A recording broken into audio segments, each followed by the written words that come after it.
बोलिए सत्यनारायण भगवान की जय। नारायणं नमस्कृत्यं नरं चैव नरोत्तमं देवीं सरस्वती व्यासं ततो जयमुदीरये। भक्त भक्ति भगवंत गुरु चतुर्नाम बपुए, इनके पवबंधन किए नासत विघ्न अनेक, नासत विघ्न अनेक। जय जय श्री राधारमण, जय जय नवल किशोर, जय गोपी चित्त चोर प्रभु, जय जय माखन चोर, जय जय माखन चोर। राधे मेरी स्वामणी, मैं राधा जी को दास, जन्म जन्म मोहि दीजियो निज वृंदावन में वास, निज वृंदावन में वास। मांगे बिहारी लाल की जय। सत्यनारायण व्रत कथा। एक समय नौमिश्रिन तीर्थ में शौनक आदि 88,000 ऋषियों ने सूत जी से पूछा, हे प्रभु, कलियुग में वेद विद्या रहित मनुष्य को जो प्रभु भक्ति किस प्रकार से मिलती है? जो आदमी वेद नहीं जानता, शास्त्रों को नहीं जानता, प्राणों का अध्ययन नहीं करता, उससे भक्ति कैसे मिलेगी और उनका उद्धार कैसे होगा? हे श्रेष्ठ मुनि, कोई ऐसा तप कहिए, ऐसी पूजा कहिए जो थोड़े से समय से पुण्य प्राप्त हो जाए, मन वांछित फल मिल जाए। कोई ऐसा कहिए। सूत जी कहते हैं, हे वैष्णव, आप सब ने प्राणियों के हित की बात पूछी है, जग कल्याण की बात पूछी है।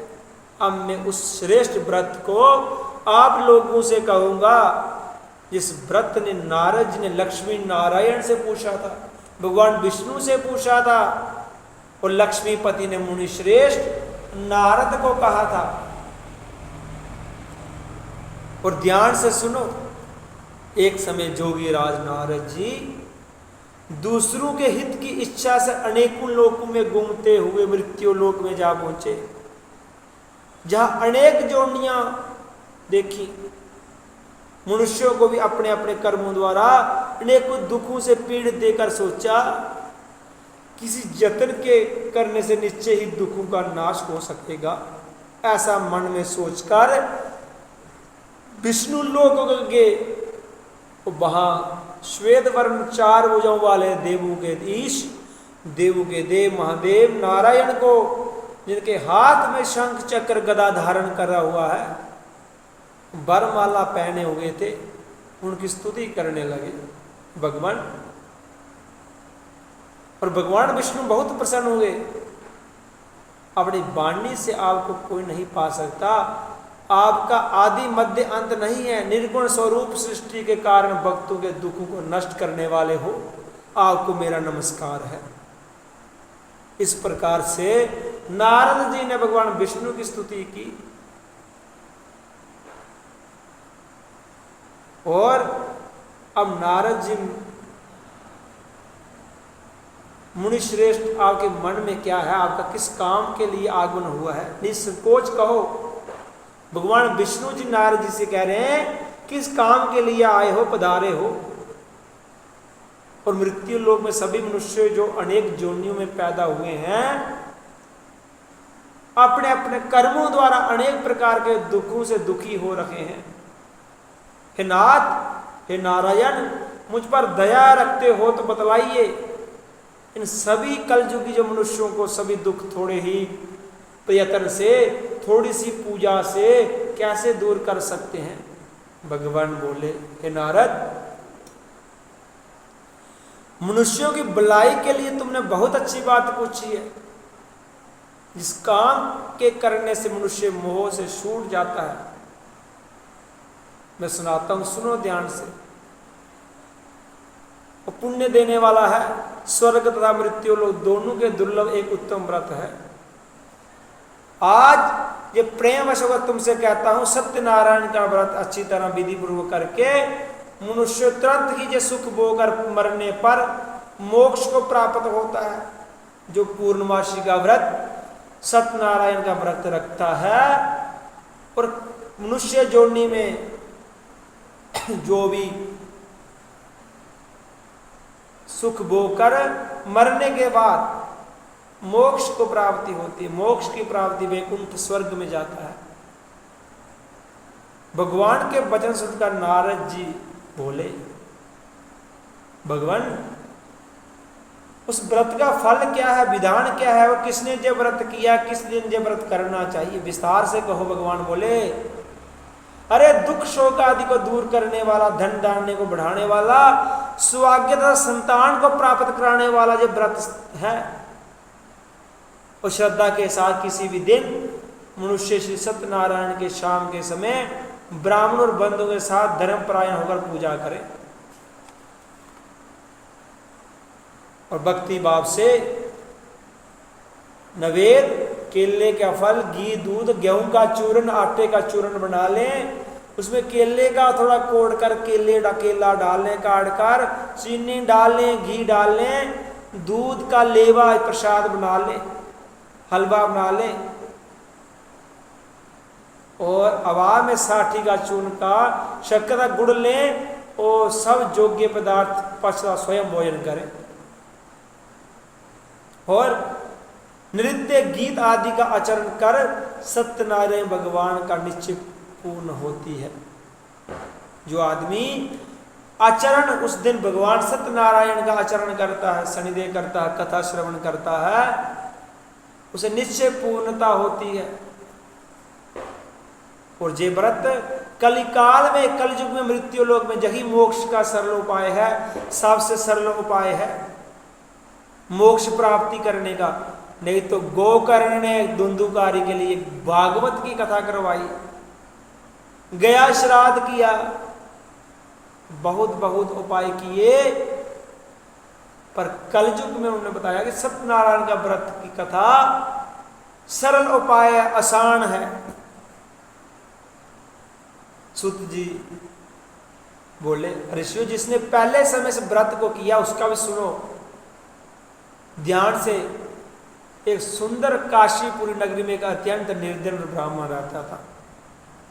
भूख और प्यास से बेचैन हुआ पृथ्वी पर घूमता था। ब्राह्मणों के प्रेम करने वाले भगवान ने ब्राह्मण को दुखी देकर बूढ़े ब्राह्मण का रूप धार उसके पास आकर आदर से पूछा, हे विप्र, हे नित्य दुखी हुआ पृथ्वी पर क्यों घूमता है?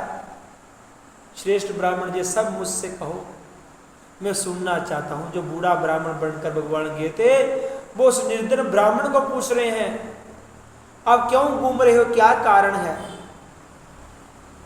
और भिक्षा के लिए पृथ्वी पर फिरता हूं भगवान, यदि आप इसका उपाय जानते हो तो कृपा कर कहो। वृद्ध ब्राह्मण बोला कि सत्यनारायण भगवान मन वंचित फल देने वाला है, इसलिए हे ब्राह्मण तो उनका पूजन कर, जिसके करने से सब दुख दूर हो जाएंगे।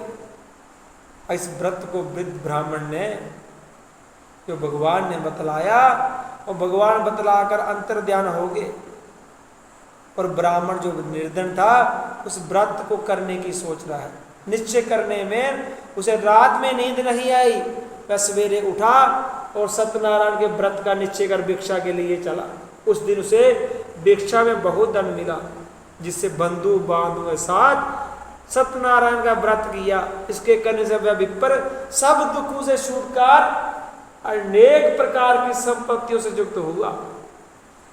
उस समय विप्र हर मास व्रत करने लगा, हर महीने सत्यनारायण का व्रत करने लगा। इसी तरह सत्यनारायण का व्रत जो करेगा सब पापों से मुक्त हो जाएगा। और सब मनोकामना पूर्ण करने वाला जो सत्यनारायण का व्रत है।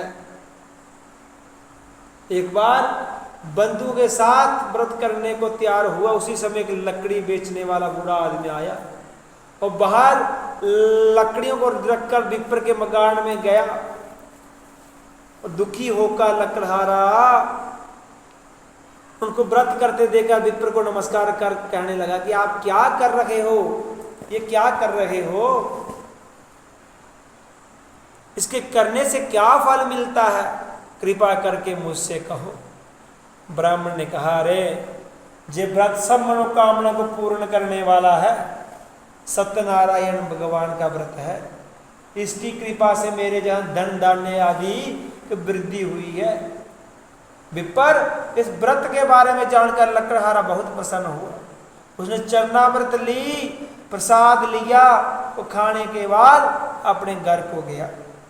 लकड़हारे ने अपने मन में विचार कर लिया, संकल्प किया कि मैं भी आज गांव में लकड़ी बेचने के बाद जो धन मिलेगा उसी से सत्यनारायण का व्रत करूंगा।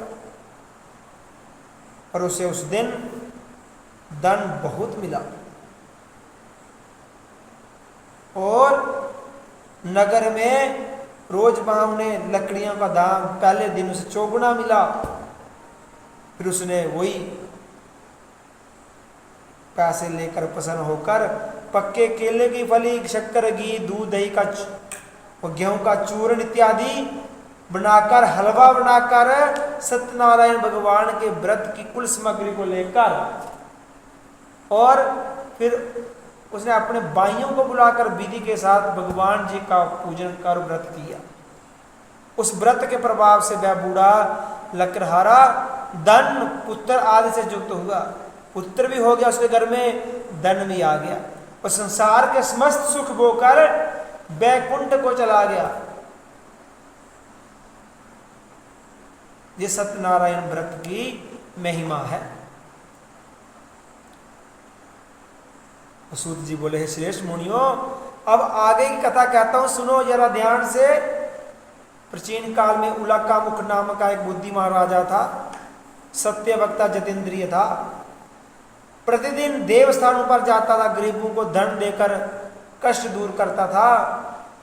उसकी पत्नी कमला कमल के समान मुख वाली और सती साध्वी थी, भद्रशील। नदी के तट पर उन दोनों ने श्री सत्यनारायण का व्रत किया। उसी समय में एक साधु वैश्य आया। उसके पास व्यापार के लिए बहुत सा धन था।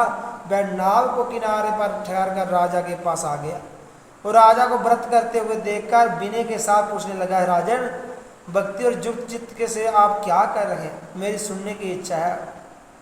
राजा बोले, साधु, आपने बंधुओं के साथ पुत्र की प्राप्ति के लिए एक महाशक्तिमान सत्यनारायण भगवान का व्रत व पूजन किया जाता है।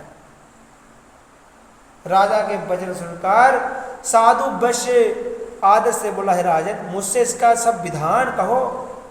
आपकी कथा अनुसार इस व्रत को मैं भी करूंगा। मेरे कोई भी संतान नहीं है।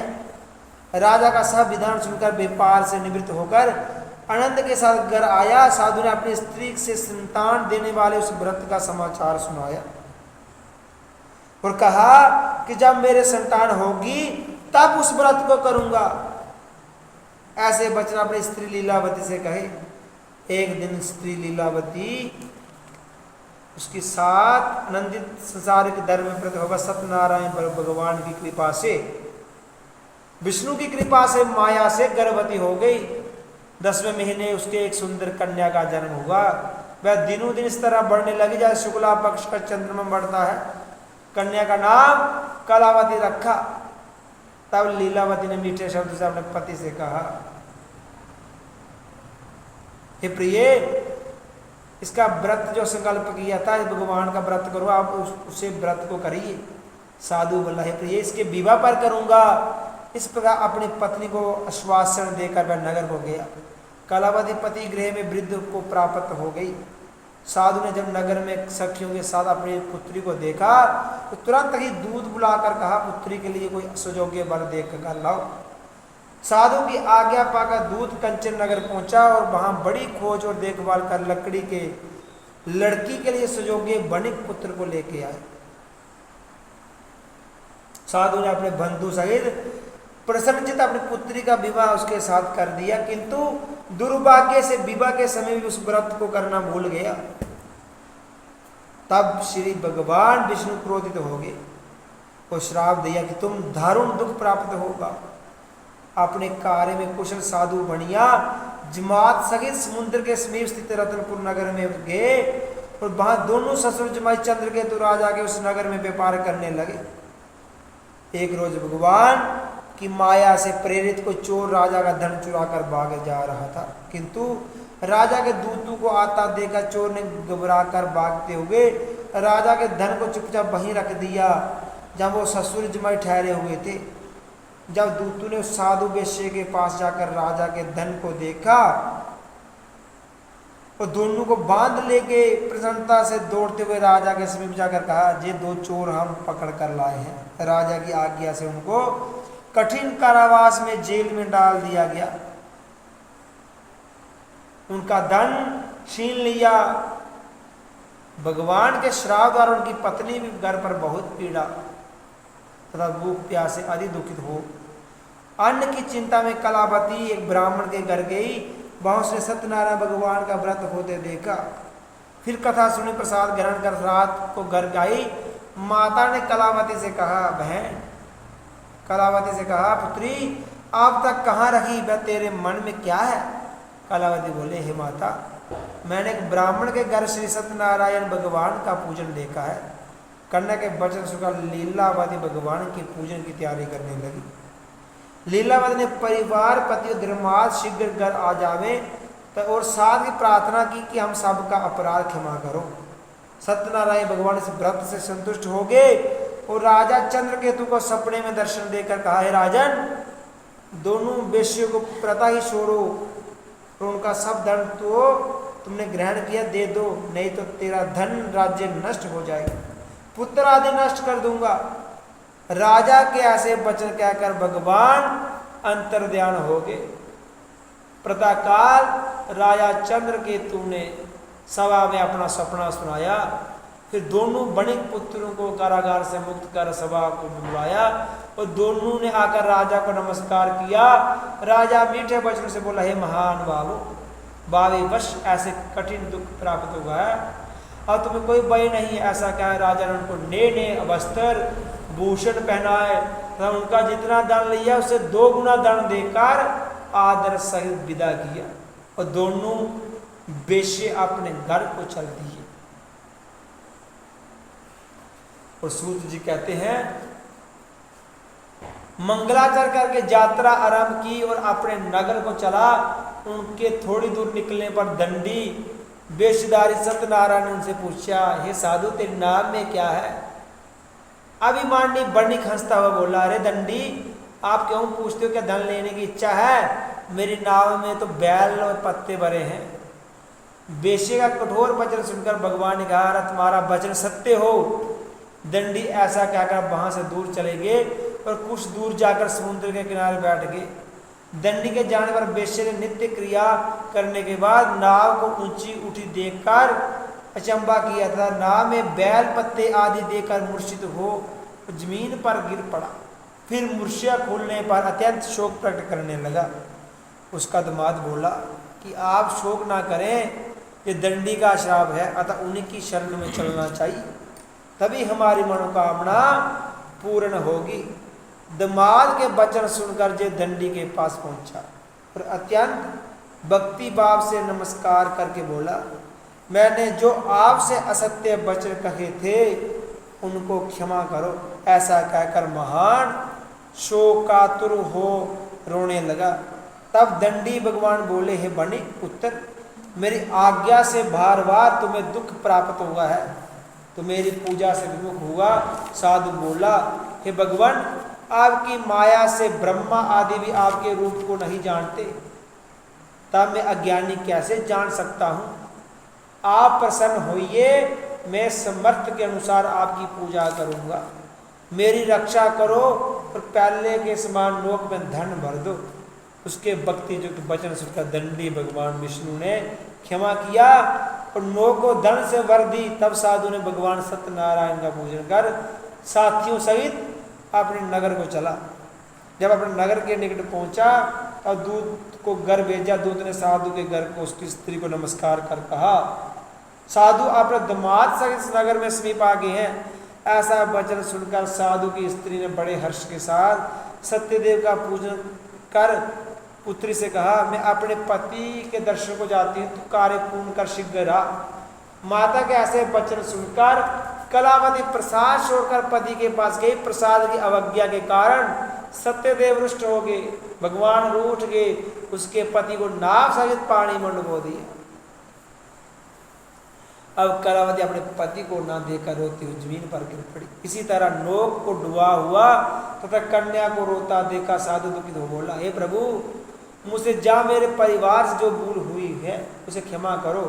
उसके दीन वचन सुनकर सत्यदेव प्रसन्न हो गए और आकाशवाणी हुई, साधु तेरी कन्या मेरा प्रसाद को छोड़कर आई है, इसलिए उसका पति अदृश्य हुआ है।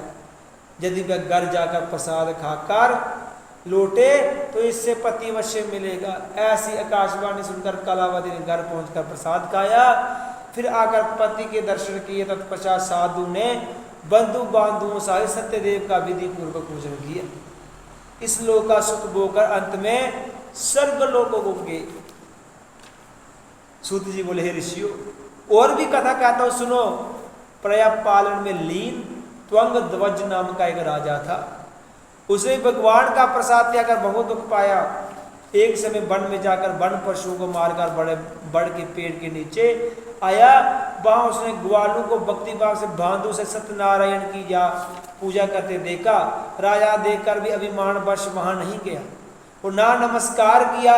जब ग्वालों ने भगवान का प्रसाद उसके सामने रखा तो वह प्रसाद को त्याग कर अपनी नगरी को चला गया और वहां उसने अपना सब कुछ नष्ट पाया। जब नगरी पे पहुंचा सब कुछ खत्म हो गया था। वह जान गया कि ये सब भगवान ने किया है। तब वह विश्वास कर ग्वालों को समीप गया, फिर से ग्वालों के पास आया और विधि पूर्वक पूजन कर प्रसाद खाया तो सत्यदेव की कृपा से पहले जैसा था सब वैसा ही हो गया।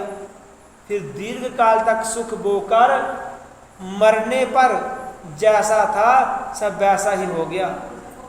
फिर दीर्घ काल तक सुख बोकर मरने पर स्वर्ग लोक को गया। जो मनुष्य इस परम दुर्लभ व्रत को करेगा भगवान की कृपा से उसे धन धान्य की प्राप्ति होगी। निर्धन धनी और बंदी बंधन से मुक्त होकर निर्भय हो जाता है। संतानहीनों को संतान प्राप्त होती है तथा सवा मनोरथ पूर्ण होकर अंत में वैकुंठ को जाता है। और जिन्होंने पहले इस व्रत को किया अब उनके दूसरे जन्म की कथा कहता हूँ। वृद्ध शतानंद ब्राह्मण ने सुदामा का जन्म लेकर मोक्ष को पाया। उल्का मुख नामक का राजा दशरथ होकर वैकुंठ को प्राप्त हुआ। उस साधु नाम के वेश्य ने मोर ध्वज बनकर अपने पुत्र को आर्य से चिरकर मोक्ष को प्राप्त किया। महाराज त्वंगध्वज ने स्वयं भस्म होकर भगवान में भक्ति युक्त हो कर्म कर मोक्ष की प्राप्ति की। बोलिए सत्यनारायण भगवान की जय। वांके बिहारी लाल की जय। ओम जय लक्ष्मी रमणा मैया जय लक्ष्मी रमणा। सत्यनारायण स्वामी सत्यनारायण स्वामी जनपातक हरण। ओम जय लक्ष्मी रमणा रतन जड़ित सिंहासन अद्भुत शबिराजे मैया अद्भुत शबिराजे। नारद करण अंतर नारद करतन अंतर गंगा ध्वनि बाजे। ओ जय लक्ष्मी रमणा प्रकट वे कलिकार द्विज को दर्श दियो स्वयं द्विज को दर्श दियो। बूढ़ ब्राह्मण बन के बूढ़ ब्राह्मण बन कई जन महल कियो। जय लक्ष्मी रमणा।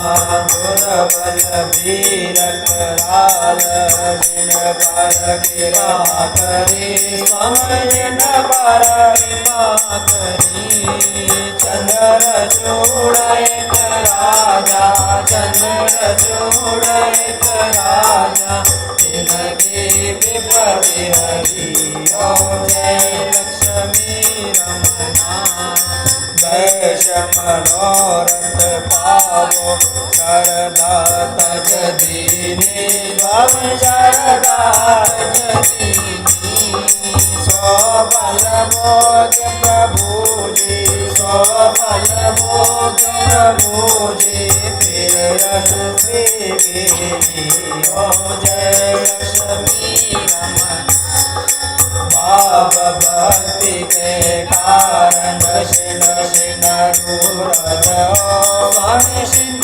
शिन रूप धरो श्रद्धा धारण कीनी श्रद्धा धारण कीनी दिन को काज ओम जय लक्ष्मी रमन बार बार रंग राजा बन में भक्ति करी स्वामी बन में भक्ति करी मन भाषित बल दीन मन भाषित बल दीना दीन दयाल हरि ओम जय लक्ष्मी रमना शरद प्रसाद स्वाया कदली फल मेवा स्वामी कदली फल मेवा धूप दीप तुलसी धूप दीप तुलसी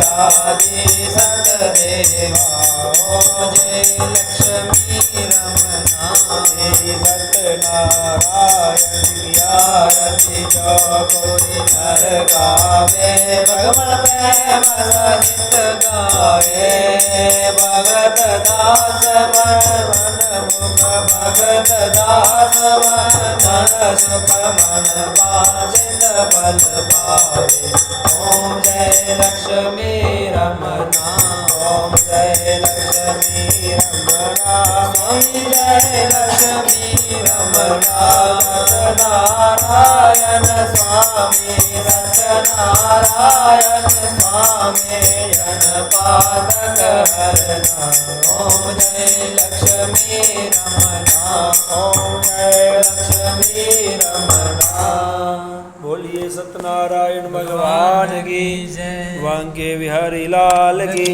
मोर मुकुट बंसी वाले की जय।